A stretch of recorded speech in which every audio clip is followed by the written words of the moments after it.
Maybe you're into like collecting them, or you've got some Pinterest art project at home, but I just throw them away, hide them in the trash.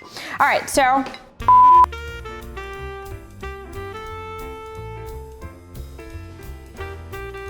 hey, welcome to the kitchen. I'm Jess, and today we're gonna tackle Decanting Wine 101. So there are a couple things you should know about decanting wine, why it's done, when not to do it, and it'll have you feeling so confident and comfortable when you're out ordering your next bottle of wine, or two. All right, so why do you decant wine? So definitely older wines, we're talking 15, 20, maybe even 10 on some of the heavier wines, as well as ports have sediment. So, you know, that little kind of particles that you're not gonna drink that are at the base of the bottle, that's kind of gross. So decanting will help to filter out any of that sediment so that you don't have that in your glass. So nobody wants to drink that. And you don't wanna waste the last few sips of wine, obviously. So you can imagine the wine is all snuggled close in the bottle and it's getting a little cramped. So by aerating it, you're allowing oxygen to connect with the molecules of the wine, opening up the flavor and taste profile, and so that you're hoping that you're going to get even more yumminess. All right, so let's talk about when to decant. So I was at a restaurant and being, you know, what I thought was like a wine guru, and I asked to decant a bottle of Pinot Noir. And reluctantly, the sommelier did that, but I realized that's like a no-no. So you're not gonna decant lighter red wines like a Pinot Noir or any of the whites. So white wines don't need decanted and they rarely have sediment, so it's not something that you have to worry about. So you're looking at decanting older wines for the sediment, wines that you maybe are heavy wines like a big, strong California Cab, which is what I have here. Or wines like Burgundies that have a very robust flavor profile, and you want to kind of soften that taste, right? You'll notice if you did a little experiment at home, it could be costly though, but you had, let's say, 3 of the same bottle and you decanted one for 6 hours, one for 4 hours, and one for 2 hours, and tasted each of them, they would have a different flavor profile. Would it be enough to like trick anybody? Probably not, but you could definitely notice. So it's something to think about. All right, so let's talk about what you need to decant wine. Well, first you need wine. So I've got a 2010, so it's 2021, so it's 11 years old. So it's worth decanting. A Turnbull Cabernet Sauvignon, so from Oakville, out in Napa.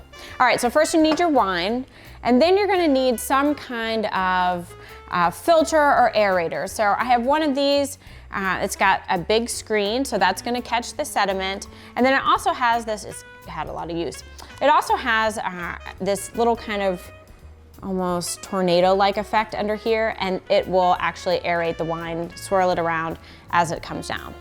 Today I'm gonna get fancy. I purchased this really beautiful wine decanter when I was on vacation, so it has a lot of memories.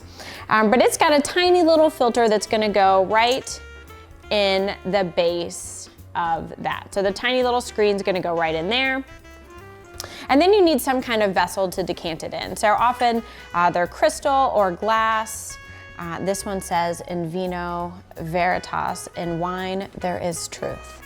So, all right, so I'm gonna place my decanter in my beautiful vessel, and now we gotta open up this wine. So there's always an art form to opening wine, but really it's just about getting the job done. Oh, uh-oh, there we go. All right.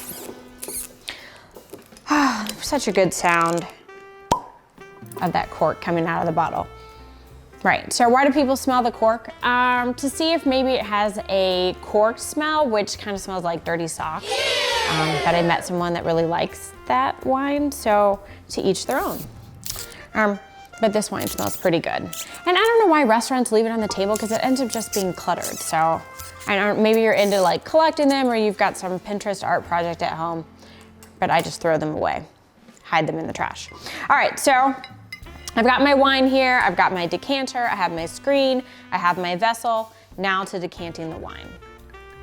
So you wanna pour slowly for purposes of filtration, plus not like backing up, and it's allowing the wine to be aerated. You notice all the bubbles, right? You can see that it's mixing with that oxygen and opening up the wine.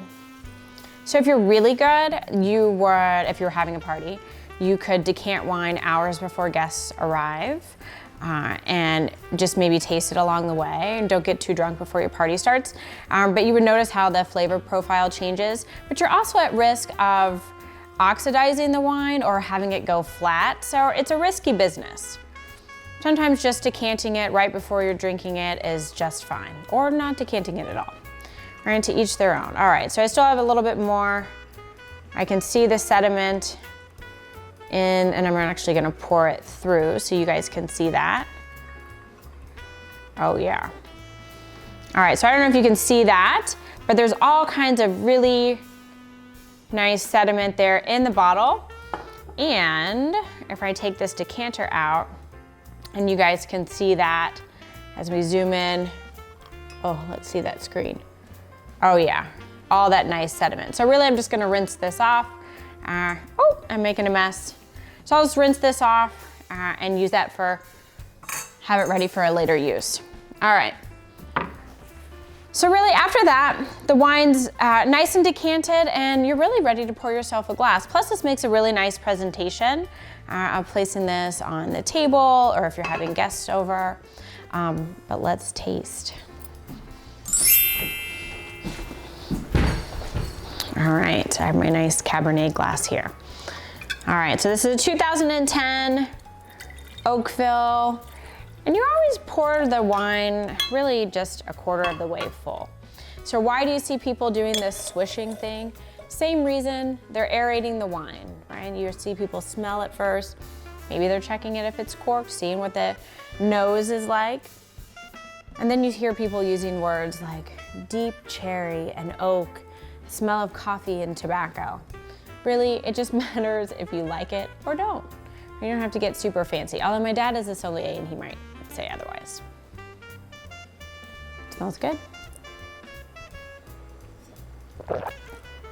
Oh, beautiful. I might come back and check this in a couple hours, but to each their own. Salut.